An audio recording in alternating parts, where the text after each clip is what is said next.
10,000 টাকা দিয়ে ভক্তকে মাঠে এনে নাটক সাজিয়েছেন রাজস্থান রয়্যালসের রিয়ান পরাগ। নেট দুনিয়ায় এভাবেই ট্রল করছেন নেটিজেনরা। বুধবারের ম্যাচে রিয়ানের পা ছুঁয়ে জড়িয়ে ধরেন এক ভক্ত, আর তা নিয়েই সামাজিক মাধ্যমে রিয়ানকে তুলোধুনো করছেন তারা। আবার অনেকেই বলছেন ঘরের মাঠে ঘরের ছেলেকে সম্মান দেওয়াটা স্বাভাবিক, কারণ সে তার দেশ আসামকে প্রতিনিধিত্ব করছে।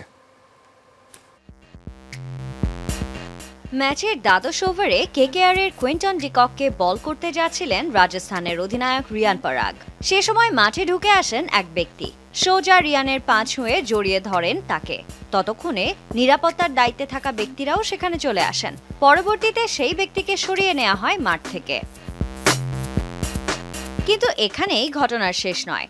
নেটিজেনদের একাংশ এই ঘটনাটি দেখছে বাঁকা চোখে। ভক্তের পা ছোঁয়ার এই বিষয়টি নাকি সাজানো নাটক দাবি করে বলেছেন টাকা দিয়ে এমন ঘটনার সৃষ্টি করেছেন রিয়ান। অবশ্য সেই ম্যাচে কেকেআরের বিপক্ষে 8 উইকেটে হেরেছে রিয়ানের রাজস্থান।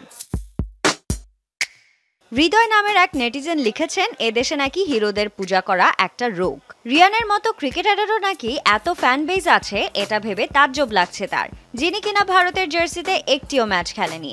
আইপিএলও খেলেছেন কেবল এক সিজন, আর তাতেই নাকি সে একজন ভক্তের প্রভু হয়ে গেছেন।